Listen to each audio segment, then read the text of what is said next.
SR7 বাসি হচ্ছে, referee বাসি দিচ্ছে 3টি করে একসাথে উল্কারে বড় করা দেখার মতো খেলা চলছে। জগন্নাথপুর চক্রবর্তী মাঝ কাঁপিয়ে 3টি করে একসাথে 3টি বড় করা ইন্ডিয়া থেকে যে 3টি করে আমাদের আগত 3টি করে একসাথে উল্কারে বেগে চলছে।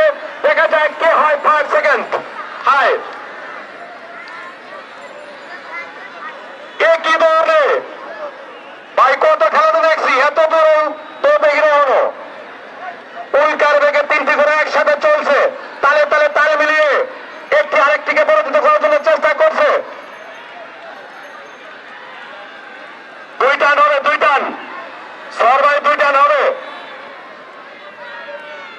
জোরে জোরে তালে চলবে চলবে একসাথে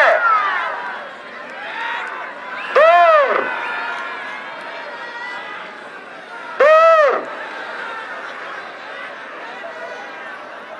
মোমিন ভাইয়ের SR7, ঘোড়াদের কিং খান, ফারুকের নবাব একসাথে 3টি ঘোড়া দেখার মতো খেলা দেখতে পাচ্ছি আমরা। মাঠের চতুর্দিকে গ্যালারির কানায় কানায় দর্শক এবং ছাদের কোনো জায়গায় জায়গা বাগানায় গাছের উপরে এরকম খেলা হাজারে একটি হয়।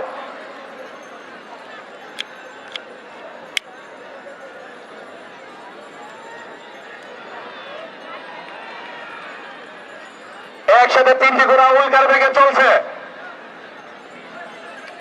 চলছে দর্শকের মনের মতো খেলা। দেখা যাক প্রথম অবস্থান কে গ্রহণ করে।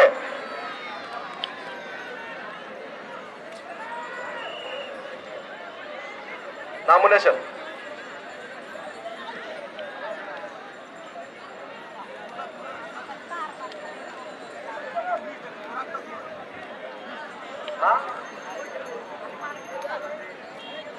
আমরা যে খেলাটি উপভোগ করলাম, 3টি ঘোড়া একসাথে ক গ্রুপের যে ঘোড়াটা ফার্স্ট হয়েছে মোমিন ভাইয়ের SR7 CR